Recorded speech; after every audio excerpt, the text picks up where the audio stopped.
దేవుని పరిశుద్ధ నామమునకు స్తోత్రము కలుగునుగాక. దేవుని బిడ్డారా, చిన్న మాట పరిశుద్ధ గ్రంథములను చదివి మనము ఆరాధన క్రమంలో ముందుకు సాగుదాం. అపోస్తుల కార్యము 26వ అధ్యాయము 9వ వచనం చదువుతున్నాను, దయచేసి చూడండి.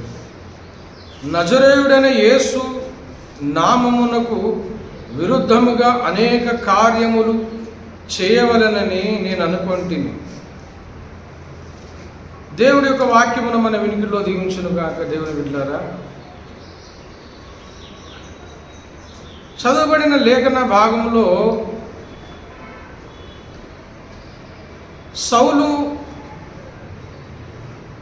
సౌలుగా నుండి పౌలుగా మారిన దేవుని గృహ నిర్వాహకుడు అపోస్తులైన పౌలు పలుకుతున్న మాట, భక్తుడైన పౌలు గారు చెప్తున్న మాటను మనం గమనించినట్లయితే, నజరేయుడైన యేసు నామమునకు విరుద్ధముగా అనేక కార్యములు చేయవలనని నేను అనుకుంటుని అంటున్నాడు. పౌలు భక్తుడు ఇస్తున్న మాటను గమనిస్తే ఆయన అంటాడు, నజరేయుడైన యేసు నామమునకు విరుద్ధముగా అనేక కార్యములు చేయవలనని అనుకున్నాడు. పౌలు భక్తుడు, దేవుని బిడ్డలారా, మునుపు తన ఒక సాక్ష్యమును మనం గమనించినట్లయితే, ఇదే అపోస్తుల కార్యము 9వ అధ్యాయములో తర్వాత 22వ అధ్యాయములో ఆయన సాక్ష్యములు చెప్పడం జరుగుతుంది. ఆయన సాక్ష్యం మనము ఆ 9వ అధ్యాయము 22వ అధ్యాయంలో చూడొచ్చు, 26వ అధ్యాయంలో మనకు కనబడుతుంది.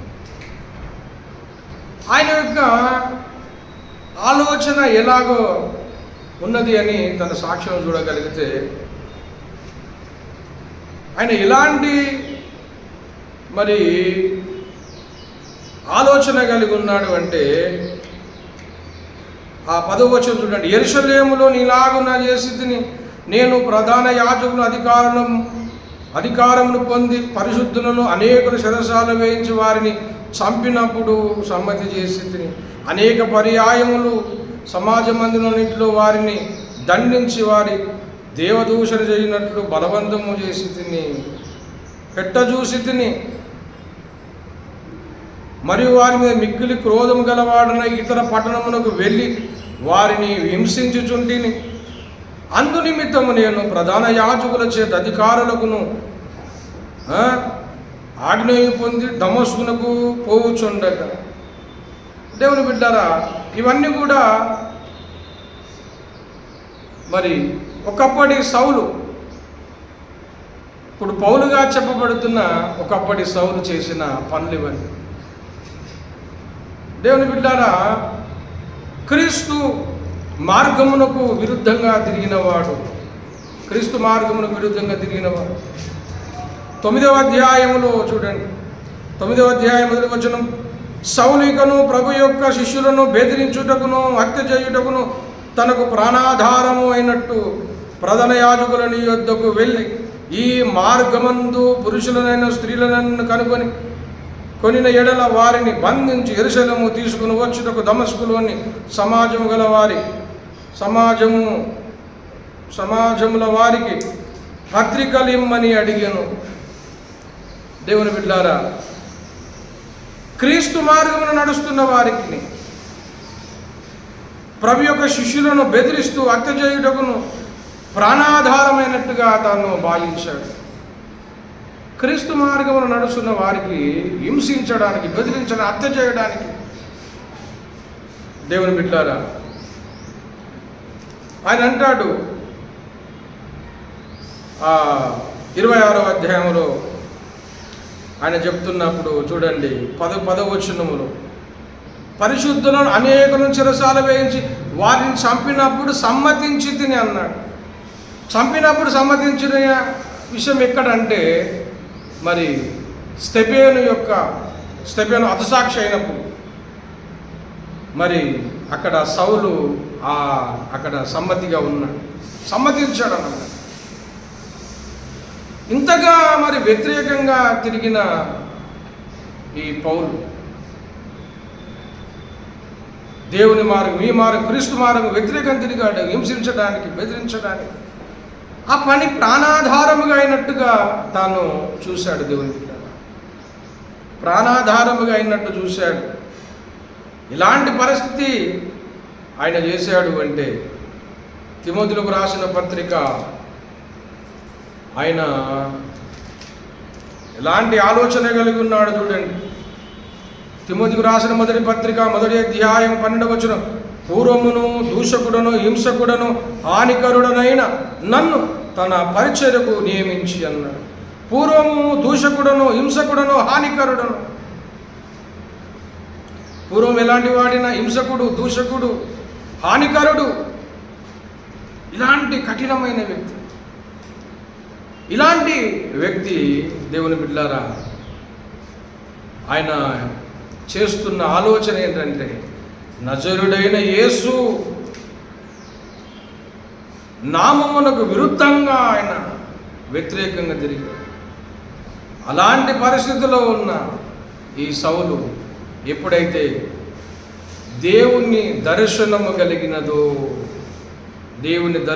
కలిగిందో దేవుని బిడ్డ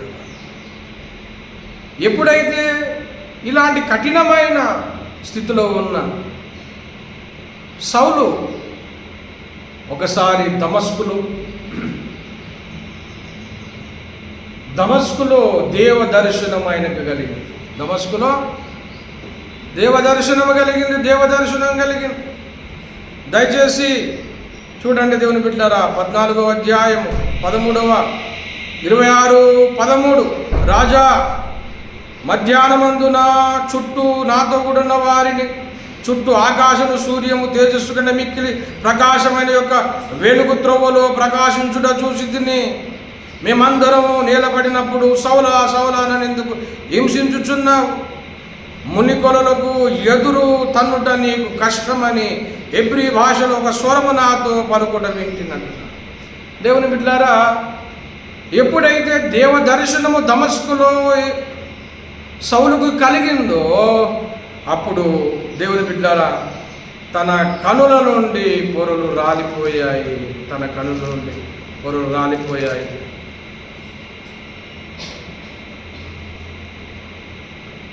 దేవుని బిడ్డలారా,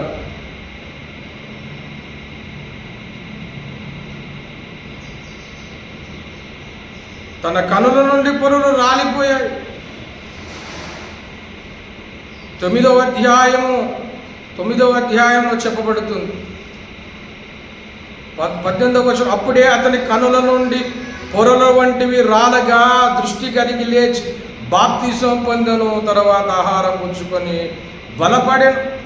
దేవుని బిడ్డ ఎప్పుడైతే దేవ దర్శనం కలిగిందో సౌలుకు అప్పుడు తన కనుల నుండి పొరలు రాలిపోయాడు. దేవుని బిడ్డారా, తన కన్నులు తెరవబడ్డాయి. అహంకారమైన ఒక మనసు కలిగిన ఆ దృష్టి తొలగిపోయింది. గర్వం అనే దృష్టి తొలగిపోయింది. మత పిచ్చనే దృష్టి తొలగిపోయింది. నేనే మరి చాలా నిష్ట కలిగిన వాడనే దృష్టి తొలగిపోయింది. అహంకారమైన దృష్టి, ఆ పొరలన్నీ రాలిపోయాయి. సౌలు కన్ను నుండి రాలిపోయాయి. ఆ దేవ దర్శనము కలిగిన దాన్ని బట్టి తాను ఎలా మారిపోయాడు అంటే క్రీస్తు సాక్షిగా మారిపోయాడు. అపొస్తలుల కార్యం 26వ అధ్యాయము చదువుతున్నాను. 18వ వచనం, నేనింకనూ కనబడబో సంగతిని గురించి నిన్ను పరిచారకుడిగా సాక్షిగా నియమించుటకై కనబడి ఉన్నాను. నువ్వు లేచి నీ పాదములు మోపి నిలువుము. నేను ఈ ప్రజల వలనను అన్యజనుల వలన హాని కలగకుండా నిన్ను కాపాడేదను అని ఎప్పుడైతే దేవ దర్శనము కలిగి యేసు ప్రభుల వారు దర్శనమిచ్చి సౌలుతో మాట్లాడాడు దేవుని బిడ్డారా, అప్పుడు తన జీవితం అంతా మారిపోయింది. 19వ వచనంలో అంటున్నాడు చూడండి, అగ్రిప్ప రాజా, ఆకాశం నుండి కలిగిన ఆ దర్శనమునకు నేను అవిధేయుడను కాక మొదట దమస్కులోని వారికి, యెరూషలేములోను యూదయ దేశమంతటా, తర్వాత అన్యజనులకు వారు మారు మనసు పొంది దేవుని తట్టు తిరిగి మారు మనసునకు తగిన క్రియలు చేయవలనని ప్రకటించుచుంటిని. దేవునికి స్తోత్రం కలుగునుగాక.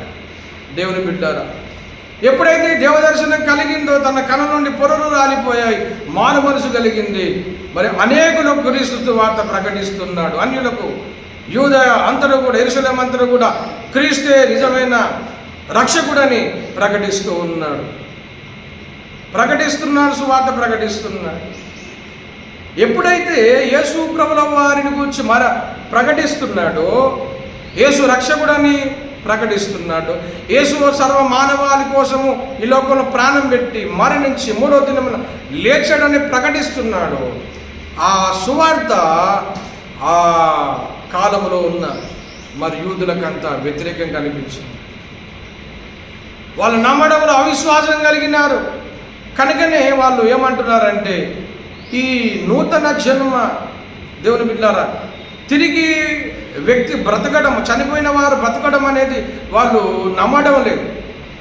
చనిపోయిన వారు తిరిగి బ్రతుకుతారనే నమ్మకం వాళ్ళు విశ్వసించలేకపోతా ఉన్నారు. ఒక మనిషి చనిపోయి ఎలా బ్రతుకుతాడు అని వాళ్ళు నమ్మలేకుండా మరి పౌలును వేధిస్తున్నారు. పౌలుకు వ్యతిరేకంగా వాళ్ళు పోరాడుతూ ఉన్నారు. అందుకోసమే అంటున్నాడు 21లో, ఈ హేతువు చేత యూదులు దేవాలయంలో నన్ను పట్టుకొని చంపుటకు ప్రయత్నము చేస్తున్నారు. ఈ హేతువు చేత, ఏ హేతువు చేత, ఏ కారణము చేత అంటే, యేసుక్రీస్తు సర్వమానవాళి కోసం ఈ లోకంలో పుట్టాడు, మరణించాడు, సమాధి చేయబడ్డాడు, సిలువ వేయబడ్డాడు, చనిపోయి మూడో దినమున లేచాడు, మరణాన్ని గెలిచి లేచాడు. ఆయన ఎలాగైతే మరణాన్ని గెలిచి లేచాడో మనను కూడా లేపుతాడు, మనను కూడా ఒక రోజున అందరిని లేపుతాడు ఆయన అనే ప్రకటన, సువార్త వాళ్ళు నమ్మకుండా మరి పౌలుకు విరుద్ధంగా వాళ్ళు మాట్లాడుతూ ఉన్నారు. దేవుని బిడ్డలారా, ఒకనాటి సౌలు, తిరుగుబాటు చేసిన సౌలు దేవుని దర్శనంలో మారి సువార్త చెప్తా ఉన్నారు. దేవుని బిడ్డలారా, ఈనాడు క్రైస్తవులు కూడా అనేకులకు తిరుగుబాటు చేస్తూ ఉన్నారు. అనేకులకు, క్రైస్తవ సమాజానికి, దేవుని బిడ్డలకు, క్రైస్తవులకు అందరూ కూడా తిరుగుబాటు చేస్తూ ఉన్నారు. క్రైస్తవులను మేము నిర్మూలన చేస్తాము, క్రైస్తవులను దేశంలో లేకుండా చేస్తాము, క్రైస్తత్వమే భూమి మీద లేకుండా చేస్తాము, ఒక సేవకుడు లేకుండా చేస్తాము, ఒక చర్చి కూడా లేకుండా చేస్తాము, క్రైస్తవులందరిని మేము హతం చేస్తాము, ఈ దేశంలో లేకుండా చేస్తామని చెప్తా ఉన్నారు. దేవుని బిడ్డలారా, ఇలాంటి మాటనే పౌలు మాట్లాడాడు. మనం చదివిన మూల వాక్యంలో 26:9, నజరేయుడని యేసు నామమునకు విరుద్ధముగా అనేక కార్యము చేయవలని అనుకున్నాడు సౌలు. ఏమనుకున్నాడు? నజరుడని యేసు నామమునకు విరుద్ధంగా ఎన్నో కార్యాలు చేయాలి, యేసు నామము లేకుండా చేయాలి, యేసు బిడ్డలో లేకుండా చేయాలి, ఈ మార్గములు లేకుండా చేయాలని కంకణం కట్టుకున్నాడు. ఎంతోమందిని హింసించాడు. ఇలాగా ఆయన అయిపోయాడు తెలుసా. అదే దేవుని సేవ అన్నట్టుగా చేశాడు. దేవుని బిడ్డ అదే దేవుని సేవ అన్నట్టుగా చేశాడు. ఈనాడు దేవుని బిడ్డల సౌలు పందాలోనే నడుస్తున్న సౌలు యొక్క విధానములో చాలామంది దేవునికి వ్యతిరేకంగా నడుస్తున్నారు. మతోన్మాదము చేత నింపబడి, మత పిచ్చి చేత నింపబడి ఈనాడు దేవుని బిడ్డలను, క్రైస్తవులను హింసిస్తున్నారు, కొడుతూ ఉన్నారు, చంపుతూ ఉన్నారు. క్రైస్తత్వం లేకుండా చేయాలి, దేవుని బిడ్డలను లేకుండా చేయాలి అని మందిరాలను కూరుస్తూ క్రైస్తవులను కొడుతూ, చంపుతూ హింసిస్తున్నారు.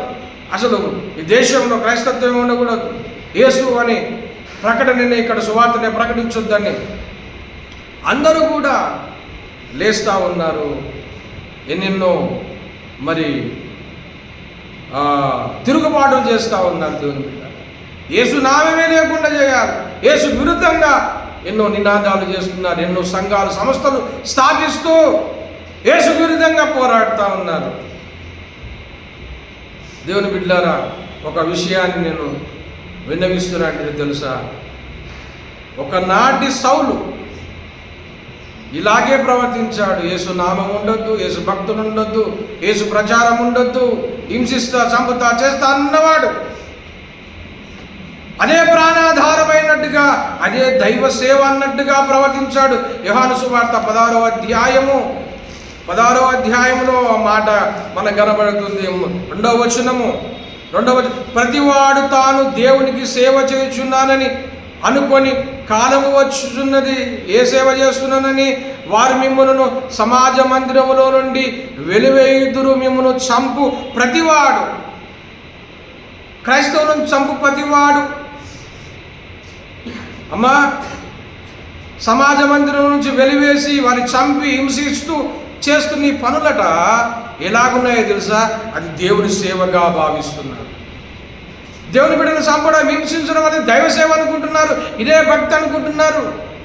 ఈనాడు క్రైస్తవులను హింసిస్తూ, చంపుతూ, కొడుతూ, మందిరాలను కూలగొడుతూ ఎంతోమందిని యేసయ్య శిష్యులను హింసిస్తూ ఉన్నారు. ఎందుకు అంటే ఇదే సేవ, ఇది నిజమైన సేవ అని భావిస్తున్నారు. యేసు నామమునకు విరుద్ధంగా తిరగడము, యేసయ్య పిల్లలను చంపడం, కొట్టడమే సేవ అనుకుంటున్నారు. ఇంతగా మతపిచ్చి, మతోన్మాదం ఎక్కువైపోయిన కాలంలో ఉన్నాం. దేవుని బిడ్డలారా, ఒక విషయాన్ని మీకు తెలియజేయాలని నేను ఆశపడుతున్నా. ఏంటో తెలుసా? ఒకప్పటి సౌలు కూడా ఇలాగే తిరుగుబాటు చేశాడు. తరువాత క్రీస్తు సాక్షిగా మారిపోయాడు. 12 మంది శిష్యుల కంటికి ఘనమైన సేవ చేశాడు పౌలు. ఘనమైన సేవ చేశాడు. దేవుని బిడ్డలారా,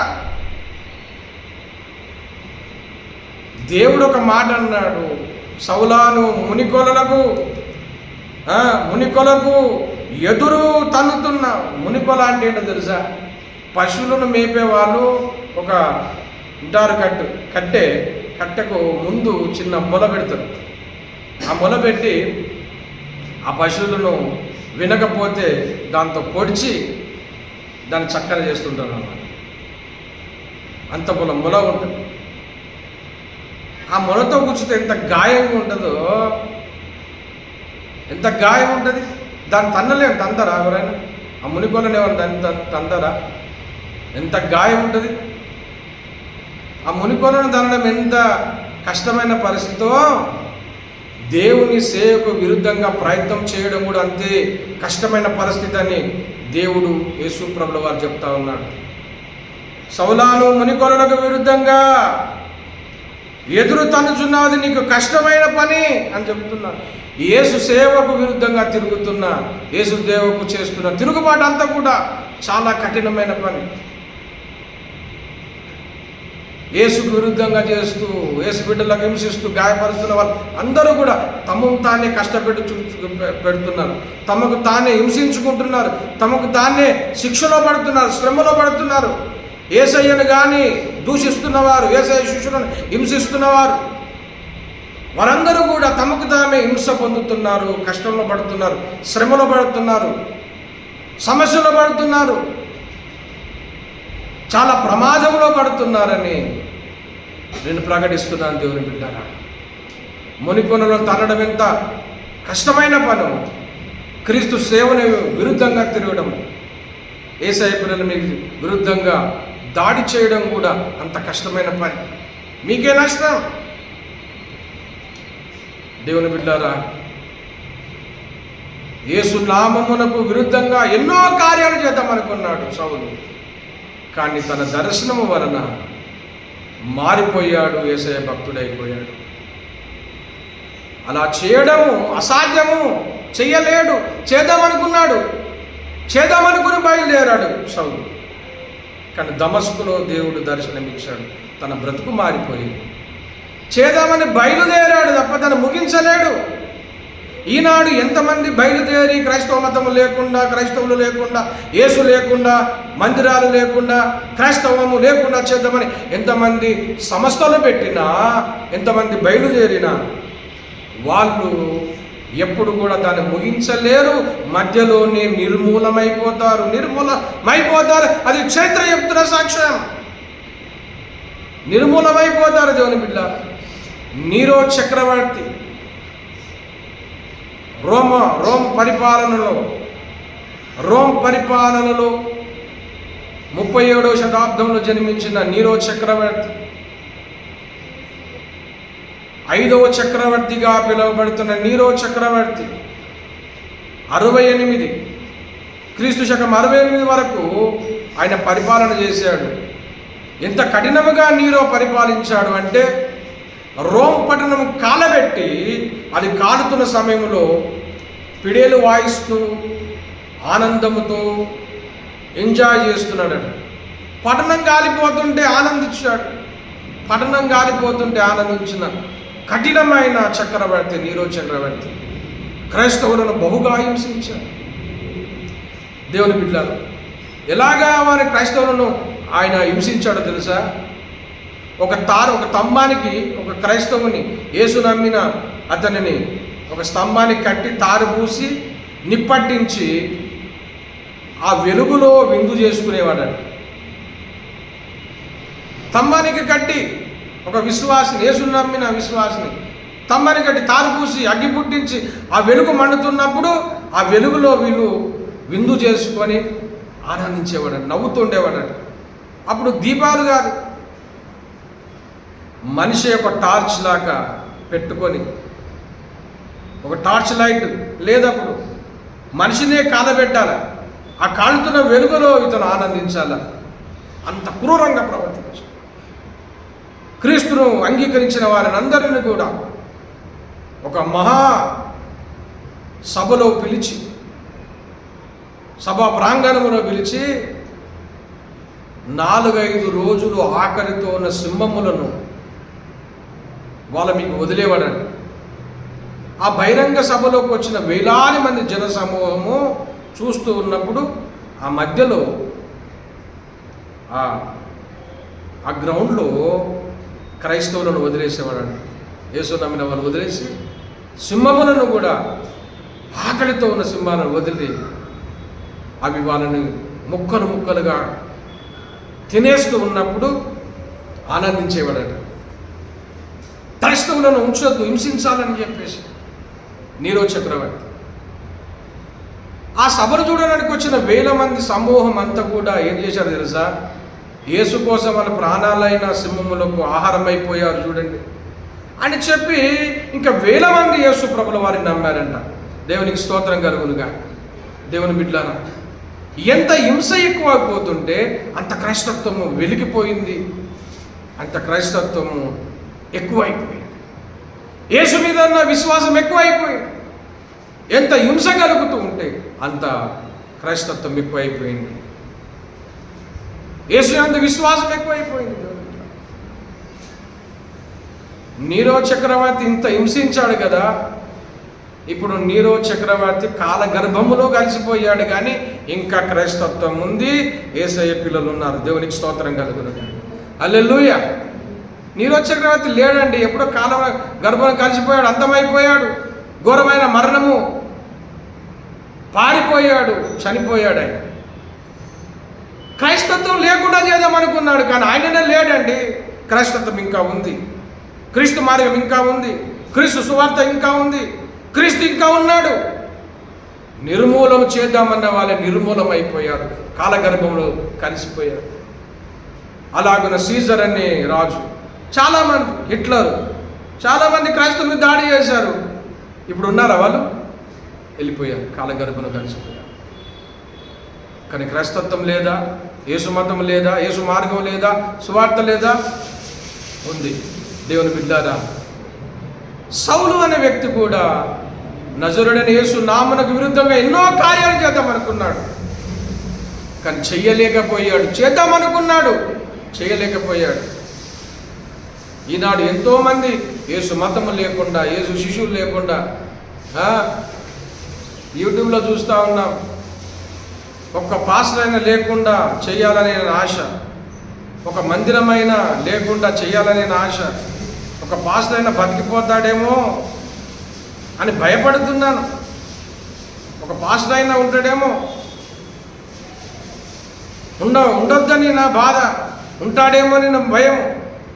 నా జీవిత ఆశయము ఒక క్రైస్తవుడు ఇక్కడ ఉండదు, ఒక సేవకుడు ఉండదు, ఇక్కడ ఒక మందిరం, ఒక చర్చ ఉండదు, దానికోసం నా జీవితం అంకితం చేస్తున్నాను అంటున్నాడు ఆయన. నీలాగా ప్రతిజ్ఞలు చేసిన వాళ్ళు ఎంతోమంది కాలంలో కలిసిపోయారు బాబు. మందిరాలు ఉన్నారు, సేవ ఉంది, సేవ జరుగుతూ ఉంది. దేవునికి స్తోత్రం కలుగును గాక. అంటే గొప్ప సేవ యేసయ్య సేవ గనక ఎంతమంది ఎన్ని పన్నాగములు ఎన్ని ప్రతిజ్ఞలు చేసిన వాళ్ళందరూ కాలగర్భంలో కలిసిపోతారు. యేసు తరతరములు నిలిచి ఉంటాడు. యేసయ్య బిడ్డ నిలిచి ఉంటారు. యేసయ్య సేవ ఎవరు ఆపలేరు. ఎవరు ప్రయత్నం చేసినా మునికొల్లకు ఎదురు తిరిగినట్టే వారికే ప్రమాదం, వారికే ప్రమాదం. క్రీస్తుకు కానీ, క్రీస్తు శిష్యులకు కానీ, క్రీస్తు మతము కానీ, క్రైస్తత్వం కానీ ఇలాంటి నష్టం ఉండదు, నష్టం ఉండదు. ఎందుకో తెలుసా? సర్వ మానవాళిని పుట్టించిన వాడు ఆయన, సర్వ మానవాళి కోసం ప్రాణం పెట్టిన వాడు ఆయన, మరణించి తిరిగి లేచిన వాడు ఆయన, పరలోకానికి మార్గం ఆయన, ఆయన నిజమైన దేవుడు అయి ఉన్నాడు కనుక ఆయన సువార్త ఎవరు ఆపలేరు, ఆయన మార్గమును ఎవరు ఆపలేరు. అదంతా కూడా వ్యర్థ ప్రయత్నం. దేవుని బిడ్డలారా, మనమందరం కూడా బలము పుంజుకొని ఇంకా దేవుని కోసం బలమైన సూర్యకార్యం చేయుటకు పూనుకుందాం, ధైర్యం తెచ్చుకుందాం. దేవుడు మనకు తోడుగా ఉంటాడు. దేవుడు గొప్ప కార్యాలు మన పట్ల జరిగిస్తాడు. దేవుడి మాట దీవించుకున్నాక ప్రార్థన చేసుకుందాం. ప్రేమ కలిగిన మా పరిశుద్ధ పరమ తండ్రి యేసయ్యా, నీకు స్తోత్రములు నాయన. ఎంతమంది ఎన్ని కుట్రలు చేసినా, ఎన్ని పన్నాగలు పండినా, ఎన్ని ప్రయత్నములు చేసినా అవన్నీ కూడా సగములోనే నిర్మూలమైపోతాయి. అవన్నీ కూడా రద్దు చేయబడతాయి. వారి పన్నాగాలన్నీ కూడా విఫలమైపోతాయి. వారే లోకంలో లేకుండా కాలగర్భంలో కలిసిపోతారు. కానీ నాయన, నువ్వు నిరంతరము తరతరములు యుగ యుగములు ఉండే దేవుడు. దేవానికి వందనాలు తండ్రి. నీకు ఎల్లవేళలా నీకు మహిమ కలుగునుగా ప్రభు. నీ బిడ్డలకు జయం కలుగుతుంది, నీ నామము జయం కలుగుతుంది కనుక నీ మార్గమును, నీ సువార్తను ప్రభు, సత్యమును, సత్య దేవుని యొక్క మార్గము ఎవరు ఆపలేరు, ఎవరు ఎదురు నిలవలేరని మాతో మరొకసారి మాట్లాడినందుకు మీకు వందనాలు చెల్లిస్తూ నయనామమును దీవించి ఆశీర్వదించండి, నీ బిడ్డలను బలపరచండి అని ప్రార్థిస్తూ యేసునామమున ఉంటున్నాము మా పరమ తండ్రి. ఆమేన్. తన దేవుని ప్రేమ, మన కృప, పరిశుద్ధాత్మ సహసన్నిధి కూడి ఉన్న మనకున్న భూలోకమందున సకల భక్త కోటికి సదాకాలము తోడై ఉండునుగా. ఆమేన్, ఆమేన్, ఆమేన్. యేసు రక్తం, ప్రవేశ రక్తమే, ప్రవేశనం సంపూర్ణ చేయండి. ఆమేన్.